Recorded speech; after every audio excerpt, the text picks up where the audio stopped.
আপনারা স্ক্রিনে যে ছবিটি দেখতে পাচ্ছেন এটি সেই জায়গা যেখানে স্বয়ং মহাদেব এবং দেবী পার্বতী বিয়ে হয়েছিল এবং তার সাক্ষী ছিলেন স্বয়ং শ্রী বিষ্ণু এবং ব্রহ্মা।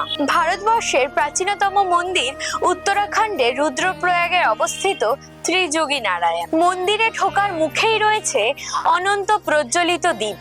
বিশ্বাস করা হয় এই আগুনকে সাক্ষী রেখেই এই পবিত্র বিয়ে সম্পন্ন হয়েছিল। মন্দিরে রয়েছে শ্রী বিষ্ণুর রূপোর মূর্তি, এছাড়াও লক্ষ্মী দেবী, সীতা দেবী, শ্রীরাম এবং কুবেরের মূর্তিও রয়েছে। মন্দিরে তিনটি প্রধান কুণ্ড, রুদ্রকুণ্ড, বিষ্ণুকুণ্ড এবং ব্রহ্মাকুণ্ড রয়েছে। কথিত রয়েছে এখান থেকে যে জলরাশি বয়ে গেছে সেটি শ্রী বিষ্ণুর নাভি থেকে উৎপত্তি হয়েছে এবং তিনি আর কেউ নন, সরস্বতী নদী। মন্দিরটি দেখতে অনেকটা কেদারনাথের মতো হলেও এখানকার মন্দিরের প্রধান দেবতা শ্রী বিষ্ণু।